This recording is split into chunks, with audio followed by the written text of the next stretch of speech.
Sejam bem-vindos à nossa aula do livro de Romanos. E hoje nós vamos começar, então, um novo bloco de nosso estudo. Terminamos o capítulo 11 e agora vamos começar, a partir do capítulo 12, um novo período. Nos primeiros 11 capítulos da Epístola aos Romanos, Paulo aborda aqui a doutrina da salvação. E nós vimos isso de uma forma bem tranquila em todos estas 39 aulas que nós tivemos aqui até agora, possivelmente. Nós destacamos que a salvação, que eu estou dizendo, é alcançada exclusivamente pela graça mediante a fé. E isto acontece devido à misericórdia de nosso Deus. Paulo também discute fatos teológicos e espirituais que, embora a gente perceba que não sejam perceptíveis aos nossos sentidos naturais devido à nossa criação, são realidades vivenciadas na experiência cristã. Nós vimos aqui sobre a questão da transformação, sobre a questão da mudança que o Senhor Deus realiza no nosso âmbito espiritual, nos transportando da morte para a vida, principalmente. Então, os fatos, apesar de serem, às vezes, até abstratos no entendimento, eles se manifestam de forma concreta na vida do crente, que antes, no caso do judeu, vivia debaixo de uma lei e pensando que a lei poderia salvá-lo de alguma forma. E para o gentio que vivia totalmente aéreo, longe, até mesmo sem lei, mas com aquela lei natural expressa em seu coração, revelada mediante a natureza, conforme vimos lá nos capítulos iniciais. Mas a salvação, ela faz com que tudo de Deus ali revelado seja esclarecido aos nossos olhos, porque Deus se revela à sua criação e se revelou à sua criação. Agora, ao introduzir o capítulo 12, Paulo muda o foco dos seus ensinos teológicos, dos seus ensinos espirituais fundamentados em sua teologia e, logicamente, na revelação sobrenatural do Espírito Santo sobre ele. Ele muda o seu foco agora para coisas práticas que, visto que o crente ele recebeu uma nova vida, ele foi justificado pelo sangue do Cordeiro, ele foi declarado justo aos olhos de Deus pelo sangue do Cordeiro, mediante a misericórdia dele. Então, visto que agora existe um grupo chamado por Deus para ser dele, como este grupo chamado por Deus? Como estas pessoas que estão justificadas mediante a fé, elas devem viver? Como ocorre a vida dessas pessoas agora? De que maneira elas andam? De que maneira elas vivem na sociedade? De que maneira elas vivem na igreja? Então, o capítulo 12, versículo 1 até o capítulo 15, versículo 13, nós encontramos esta ética e esta prática cristã aplicada a estes que são justificados pela fé. Então, a partir do capítulo 12, nós encontramos aqui questões práticas acerca da vida que Deus almeja que tenhamos, haja visto que agora somos dele, diferentes do que éramos antes. E é muito interessante, né, pessoal, porque Paulo, ele não colocou as obras, porque quando nós falamos de práticas, quando nós falamos de estilo de vida, ou como devemos nos comportar mediante a sociedade, mediante a igreja, mediante o todo em si, nós estamos falando de obras, né? É muito interessante que Paulo ele colocou este assunto no final da sua epístola e não no começo da sua epístola. Imagina se ele tivesse colocado isso no começo da epístola. Ia ser uma confusão tremenda, porque você percebeu até o capítulo 11, como Paulo teve que falar sobre obras, mostrando que obras não levam à salvação, que as obras não garantem a salvação. Então, colocando as obras no final da epístola, ele está mostrando também aqui que não são as obras que justificam, mas as obras são um resultado da justificação. Eu quero dizer é que Paulo está considerando aqui que as boas obras, ou seja, o andar de acordo com o que Deus deseja, e isto é boa obra, ela é a causa da justificação e não o efeito que leva à justificação. Ele deixa claro que as boas obras são frutos naturais daquele que é justo, daquele que é de Deus. E que estas obras, elas existem por causa da obra de Deus. Paulo enfatiza que as boas obras não vêm antes desta graça de Deus manifestada, mas depois. E o homem, por isso, não deve se orgulhar. Ele pode acreditar, sim, que as boas ações que ele realiza após a justificação é resultado da misericórdia de Deus, e é por isso até que realiza estas obras. Agora, a experiência de um ser resgatado do presente século mal, como diz o texto muitas vezes, pela graça de Deus, entende que tudo o que ele é como cristão deve-se ao amor de Deus, que Deus entregou o seu próprio Filho para salvar-nos.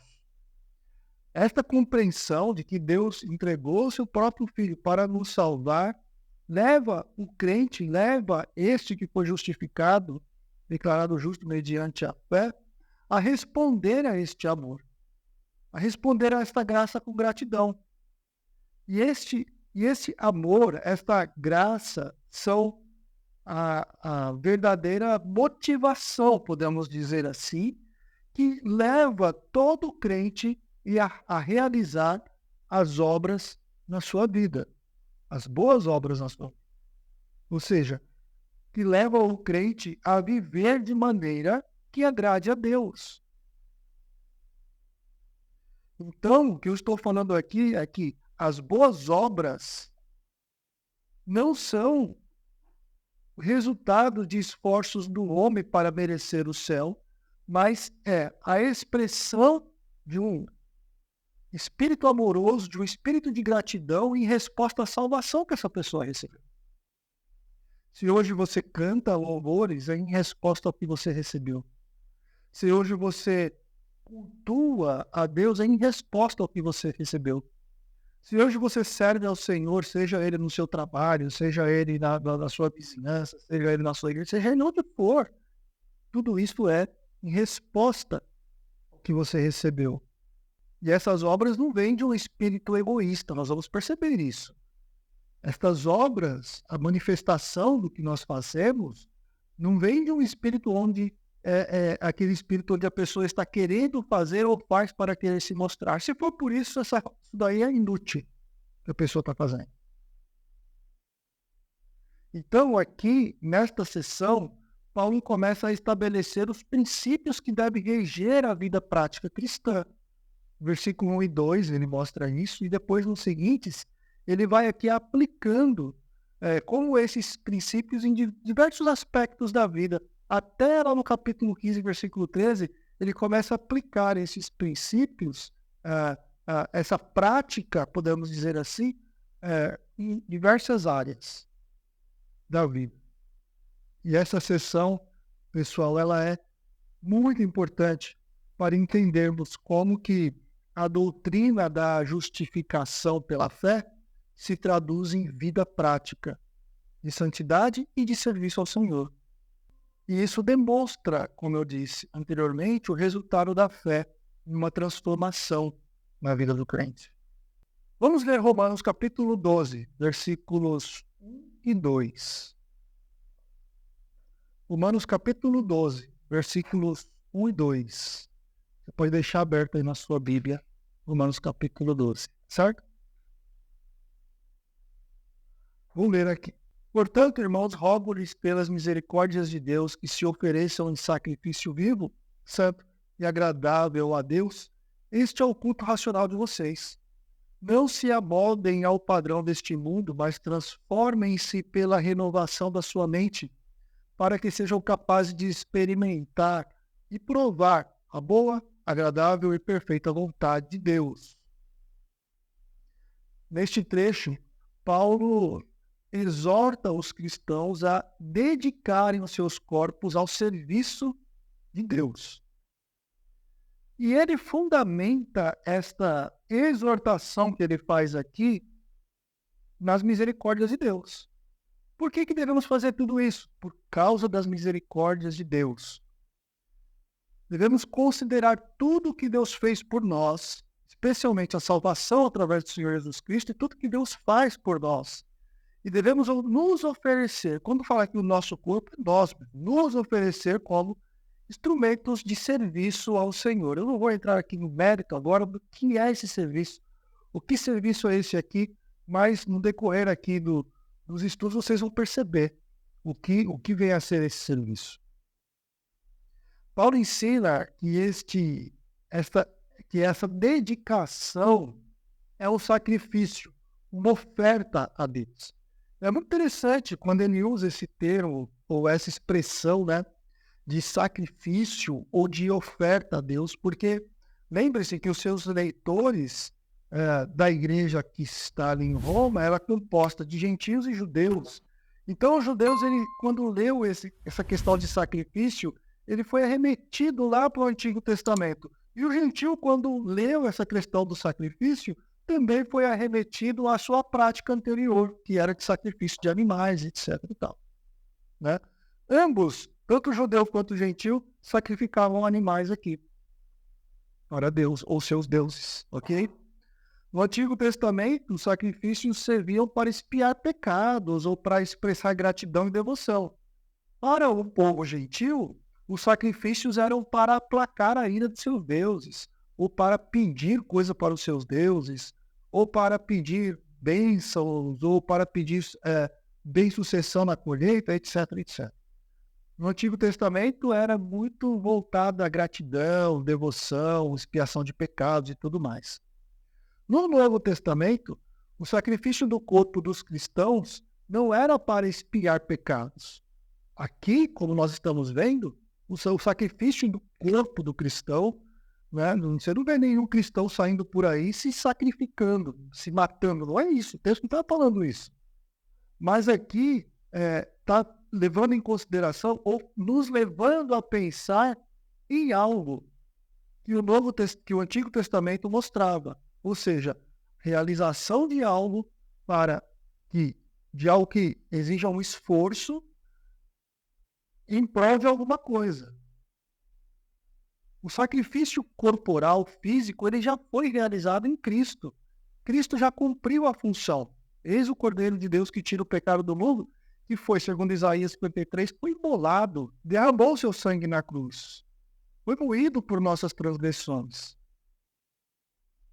Então, em vez desse sacrifício físico, nós devemos fazer um sacrifício como expressão de gratidão e devoção a Deus.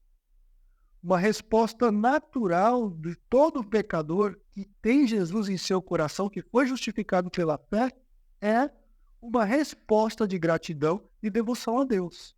Tudo isso mediante e por causa da misericórdia e do amor de Deus. Nós devemos servir ao Senhor pelo que Ele fez. Devemos agradar ao Senhor pelo que Ele fez. E o que é interessante nesse texto é que nós encontramos três qualidades do sacrifício aqui. Primeiro, que o sacrifício tem que ser vivo. Diferente dos sacrifícios do Antigo Testamento que envolvia a morte de animais, como eu disse anteriormente, o sacrifício que nós oferecemos para Deus é um sacrifício vivo, ativo, operante, dinâmico. Ou seja, esse sacrifício vivo é um sacrifício que envolve a energia, a capacidade que temos de realização. Por isso que o sacrifício está relacionado ao serviço a Deus. Tudo bem, esse sacrifício às vezes possa envolver dor, esforço, mas ele é vivo, é dinâmico. Ele reflete uma vitalidade, ele reflete uma dinâmica contínua de servir a Deus. E o serviço a Deus aqui, gente, ele é muito amplo. Você serve a Deus em tudo e qualquer lugar da sua vida. Em toda e qualquer situação do seu dia a dia, você está servindo a Deus e pode servir a Deus. Existem alguns que servem a Deus de forma mais direta, na obra de Deus, como missionários, pastores, né? Pessoas que trabalham ali direto no ministério, na expansão do evangelho de forma mais assim. Por exemplo, agora, algumas semanas atrás, eu ouvi o testemunho de um missionário que o trabalho dele, junto com a equipe missionária que ele atua, é assistir ou dar assistência a pessoas com problemas físicos, cadeirantes, por exemplo. Então, eles saem lá no Nordeste, eles têm uma organização onde eles pegam cadeiras de tudo quanto é lugar e reformam, e ajudam, cadeira de rodas, cadeiras de rodas, e reforma, e arruma, tudo certinho, e sai procurando pessoas que estão precisando de cadeiras para entregar as cadeiras. Já entregaram centenas e centenas de cadeiras naquela região, e conforme eles vão entregando as cadeiras, eles vão falando do amor de Jesus às pessoas. E ele falou que chega a viajar 500 quilômetros para conseguir servir uma pessoa que está necessitada com cadeira de rodas. É um tipo de serviço, ele sofre ali, ele tem consequências, ele tem avarias, ele sofre uma série de coisas, mas é o serviço dele, é o esforço dele. O mesmo nós podemos fazer no nosso trabalho, no nosso dia a dia, né? Então, cada um tem o seu modo sacrificial de servir a Deus, é isso que eu quero dizer. O que nós não podemos é simplesmente ignorar esse tipo de serviço. Nós somos do Senhor, então estamos a serviço do Senhor. E esse sacrifício, além de servir, ele é santo, como diz o texto. No Antigo Testamento, a vítima sacrificada tinha que ser perfeita e sem defeito. Essa era uma característica para o sacrifício no Antigo Testamento. E de uma forma parecida aqui, Deus deseja que nós sejamos puros ou purificados, ou separados do mal, para nos dedicarmos ao serviço divino. E aí é um desafio, porque nós vivemos no corpo do pecado. Mas aqui, o que Deus está querendo dizer é que, olha, eu quero que você seja um sacrifício vivo e um sacrifício santificado, separado para mim. Então, esta separação do fato do sacrifício ser santo, ou esse trabalho que ele é santo, é um trabalho separado, então nós temos que ter aqui algo que precisamos fazer para que esse trabalho seja legal para Deus. E o que nós temos que fazer aqui para que esse trabalho seja legal para Deus é termos o nosso processo de santificação. É não nos conformarmos com o pecado. É não nos acostumarmos com o pecado que aflige o nosso corpo, o nosso espírito, e desagrada a Deus. O que Deus quer é um coração contrito, como diz as Escrituras. E ele diz, se confessarmos os vossos pecados, eu sou fiel e justo para te perdoar e te purificar de toda justiça. 1 João 9. Lá não está escrito eu, está escrito ele, porque João está falando para um grupo, fazendo referência a Deus, então eu troquei aqui. O serviço santo, o sacrifício santo é aquele sacrifício de uma pessoa que está com o coração contrito. Não é uma pessoa perfeita, sem problema, não é uma pessoa perfeita que não tem dificuldades, mas é uma pessoa que conhece as suas dificuldades e está lutando com Deus para vencer os seus pecados. Vence. É isso que ele quer. Porque logo em seguida, porque ele fala que o sacrifício precisa ser vivo, santo, depois ele fala que precisa ser agradável a Deus. Quando o sacrifício no Antigo Testamento era oferecido conforme as exigências divinas, ele era considerado um cheiro, como se fosse um cheiro suave a Deus, né? Ou seja, o cheiro suave no Antigo Testamento faz referência à agradabilidade do sacrifício para Deus. Deus, ele recebeu este sacrifício de maneira suave em suas narinas. Lógico, Deus não tem nariz, né? Mas é para fazer essa alusão e essa referência, podemos dizer assim. Da mesma forma, quando usamos o nosso corpo, e lógico, para servir a Deus nós temos que usar o nosso corpo, não tem como servir de forma de mental, não tem como servir de forma, seja lá, nós temos que atuar, nós temos que agir, tem que ter dinamismo, tem que ser vivo, tem que ser pelo nosso corpo. Quando usamos o nosso corpo para cumprir essa vontade de Deus, o nosso sacrifício ele é, ou deve ser, agradável ao Senhor. Nada agrada mais o nosso Deus celestial do que ver um servo ou um sacrifício que está se santificando no serviço dele. E ele faz com que o serviço até frutifique, né? E Paulo conclui que esse sacrifício, ele é o nosso culto racional. Você percebeu que o culto racional aqui tem a ver com o serviço? E lógico, o culto racional não é algo mecânico simplesmente, ou uma forma mecânica. O culto racional é uma resposta lógica e espiritual do que Deus fez por nós, como eu disse anteriormente. É o ato de adoração que envolve o nosso corpo, ou seja, envolve a nossa mente, a nossa razão, a nossa psique, envolve o nosso coração, e a nossa mente, o nosso coração, o nosso corpo cultua a Deus, servindo da forma que lhe agrada. Não é simplesmente rituais e cerimônias. O culto é muito mais do que isso.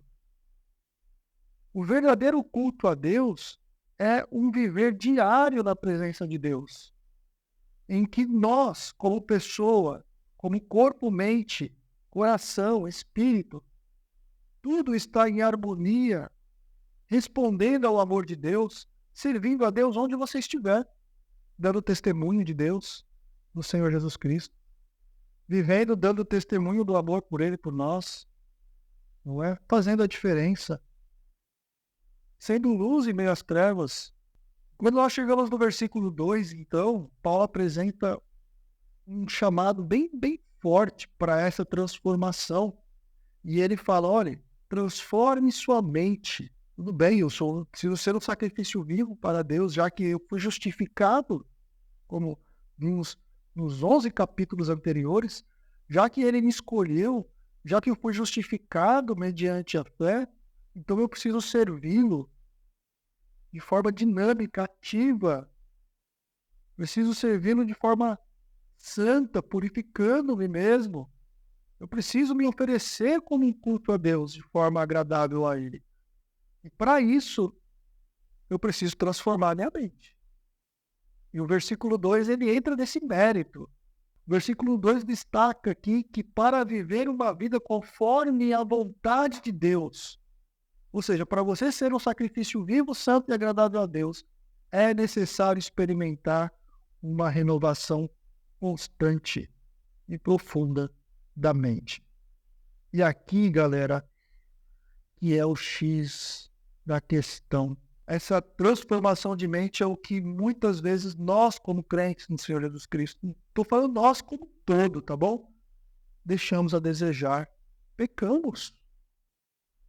Porque a nossa mente muitas vezes está sendo transformada por um monte de coisa, menos por aquilo que pode realmente mudá-la, que é a palavra de Deus. E este versículo, o 2, ele enfatiza dois aspectos dessa transformação. Um aspecto negativo e um positivo, podemos dizer assim, né? Paulo começa com a instrução negativa. E não vos conformeis com este mundo. Perceberam? Algumas versões colocam este século, né? Este século refere-se ao mundo mesmo, em que vivemos, ao hoje, ao sistema, às influências pecaminosas, aos valores distorcidos. Olhe para o nosso sistema hoje, gente. Hoje estão querendo destruir a família. Hoje estão querendo destruir o comum, o natural. Hoje estão querendo destruir a mente das crianças. Hoje estão querendo varrer Deus da face da terra. O nome Jesus está sendo cada vez mais hostilizado. E assim, este é o sistema hoje. Se vocês assistiram às Olimpíadas, viram as aberturas das Olimpíadas, caçoaram de Cristo nas aberturas. Caçoaram. debocharam de Cristo na abertura das Olimpíadas, e enalteceram grandes símbolos, ou símbolos importantíssimos, na abertura e no encerramento, fazendo alusão àquele que é contra Cristo, ao inimigo. Vocês não perceberam nada disso nas aberturas da Copa, das Olimpíadas, né? Poxa, um homem brilhante caindo do céu na terra, quem é este? A Bíblia fala quem é. Um cavaleiro, né? Cavalgando sobre o mar. O mar nas Escrituras tem um significado, significa nações mesmo. E depois o cavaleiro marchando, com todas as bandeiras atrás. Ora, tudo isso tem significado. Cabeça de bezerro de ouro, em altares, tudo isso tem significado. Onde estava Deus em tudo isso? E o sistema colocando lá, quando colocou a representação horrível ali da mesa da ceia, querendo dizer para vocês, para todo mundo, olha gente, isso aqui é normal, isso aqui é bacana, isso aqui é show de bola, você tem que aceitar tudo isso daqui, porque isso daqui é o novo, é o descolado, valores distorcidos. Precisamos prestar atenção nisso. Paulo está alertando todos os crentes a não se amaldarem de acordo com os padrões deste século.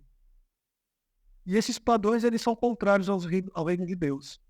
Quando você ver algo que está acontecendo, a primeira coisa que aquele que é justificado pelo Senhor Jesus deve se perguntar é: isso está correto de acordo com os padrões de Deus? De acordo com o que Deus ensina nas Escrituras? É a primeira pergunta que temos que fazer. E o parecer do crente que foi justificado deve ser o parecer daquele que o justificou, porque nós somos servos dele, e não nosso propriamente dito. Deus fala que isso é pecado, que é mal. Mas eu não acho não, é comum, todo mundo está fazendo. Quando você faz isso, você está se conformando com o mundo. Que é a palavra aí, não vos conformeis, né? Ou seja, essa palavra utilizada aqui sobre conformar sugere e dá a ideia de você adotar a forma externa do mundo e não a forma interna do espírito que habita. Quando você toma a forma do mundo, você está indo contra o que Deus está ensinando. É como se você colocasse uma máscara que esconde quem realmente você é. Se você é de Cristo, você não tem que colocar essa máscara. Não, você adota uma aparência superficial só para estar de acordo com o sistema. Não temos que fazer isso. Nós temos que renovar a nossa mente constantemente. E essa renovação que o texto coloca aqui é uma renovação realizada pelo Espírito Santo. A conformidade ou a conformação com o mundo ou ao mundo é muito perigosa, porque faz com que o crente viva uma forma inconsistente de uma identidade com Cristo que é muito esquisita. Ao invés de permitir que o mundo molde o seu caráter, nós temos que permitir que Cristo molde o seu caráter. Resistir às pressões externas, resistir ao que está acontecendo em volta e permanecermos firmes em nossa posição. Não estou falando para sermos deselegantes, desagradáveis, arrogantes, presunçosos, até mesmo porque a Bíblia ensina que não devemos ser dessa forma. Mas eu estou dizendo que nós não devemos ser iguais. Devemos ser diferentes, porque somos nós no mundo. A analogia que Paulo usa para ilustrar essa questão do moldar-se ao mundo ilustra muito bem esse perigo. Então ele coloca assim como o metal líquido é moldado conforme o formato do seu molde ali, o metal é derramado, tudo. O crente pode ser moldado exatamente da mesma forma nas práticas do mundo, se ele não resistir às influências do mundo. E aqui, gente, olha, é, é, é triste quando a gente olha para o povo dito povo de Deus e encontramos pessoas que estão se amoldando ao sistema, porque o sistema ele é forte, ele é duro, ele é bruto. Então é muito simples e muito fácil para crente meia boca, podemos dizer assim, achar as coisas no sistema tudo normal. É muito simples. E a estes que acham que tudo que está acontecendo é normal, eu sugiro que faça uma grande introspecção sobre a fé e se questione. Porque aquele que é de Cristo, ele passa por uma transformação de mente.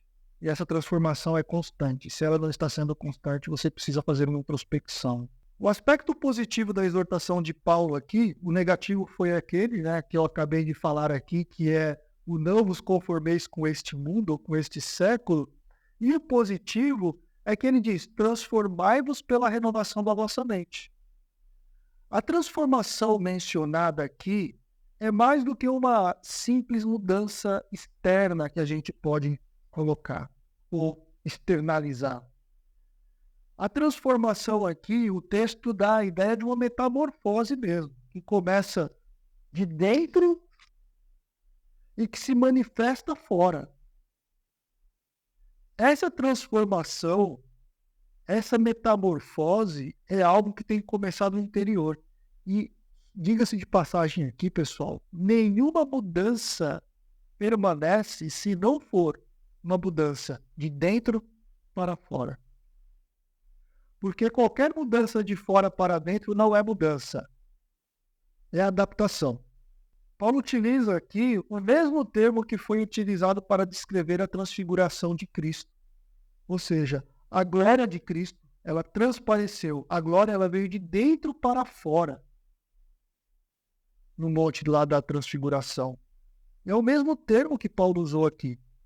Então, e eu acho muito legal porque ele coloca essa transformação, né? Transformai-vos pela renovação da vossa mente ou do vosso entendimento, como algumas versões colocam.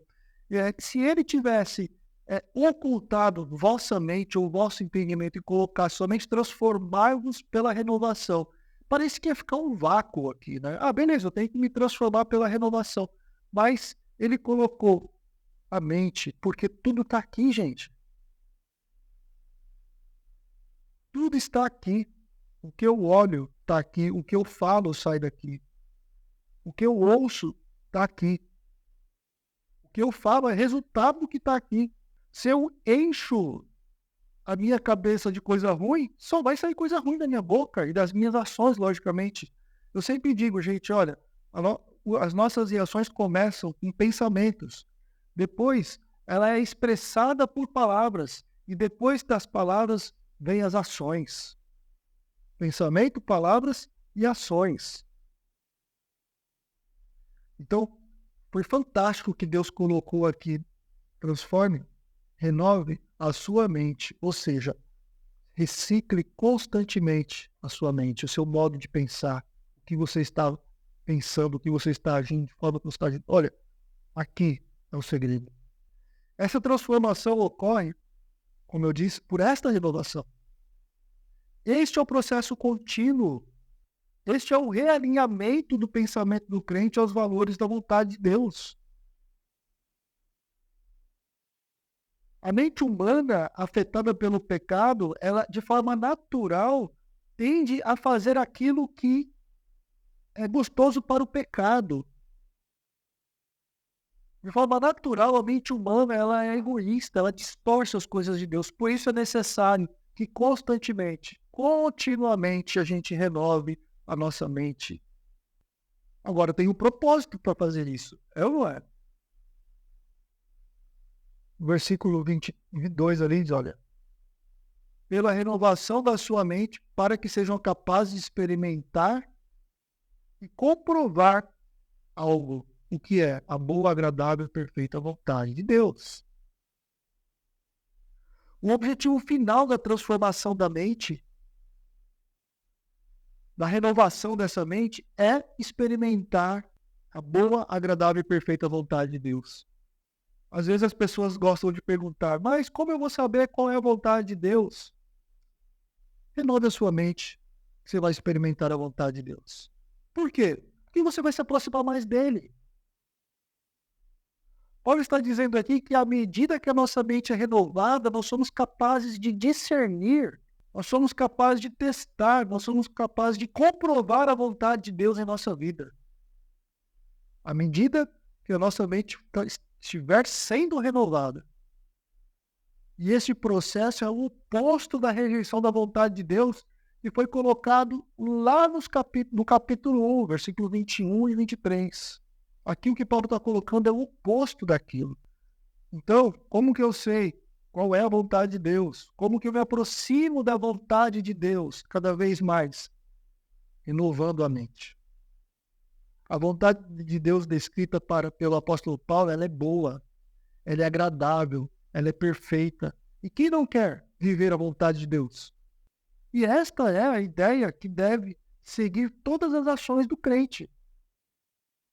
A vontade de Deus é boa porque é isenta de maldade e traz benefícios. Ela é agradável porque, quando ela é realizada na vida do crente, ela causa uma impressão positiva. A vontade de Deus é perfeita porque ela é completa e satisfaz plenamente os propósitos dele. Então, toda pessoa que vive dentro da vontade de Deus, ela vai viver bem, independente da situação. E isso aqui, galera, é o segredo que esses dois textos colocam aqui fenomenal. E se nós conseguirmos viver esses dois textos que Paulo coloca aqui, e tudo isso daqui, esses dois textos que ele está introduzindo aqui, desse bloco do capítulo 12, tudo isso é resultado das misericórdias de Deus. E é muito interessante aqui, porque no versículo 1 ele fala sobre o nosso trabalho, o nosso culto racional, né, o nosso serviço, que deve ser vivo, santo, agradável a Deus e tal. E não se amoldem aos padrões deste mundo. Ou seja, para você ter um sacrifício vivo e santo, você não pode se amoldar com o mundo. Né? Para você ser um sacrifício vivo, santo e agradável, você tem que transformar a sua mente. Para você ser um sacrifício santo, vivo e agradável a Deus, você tem que transformar a sua mente para compreender a vontade de Deus e para viver a vontade de Deus. Porque a vontade de Deus é perfeita. E aí você vai viver um outro patamar de vida, vivendo essa perfeição da vontade de Deus. A transformação da mente, ela é fundamental e crucial para um cristão. Pois é essa transformação que permite com que a gente viva em conformidade com essa vontade. Essa transformação, como o Mauro alertou aqui, e muito bem colocado, ela é realizada através de prática, de ações. Quais são as ações? Bíblia, oração, ação, adoração, serviço. Resumidamente é isto. Bíblia, oração, adoração, comunhão, esqueci da comunhão, né? E serviço.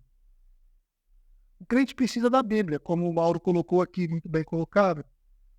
O crente do Senhor Jesus, ele precisa adorar a Deus.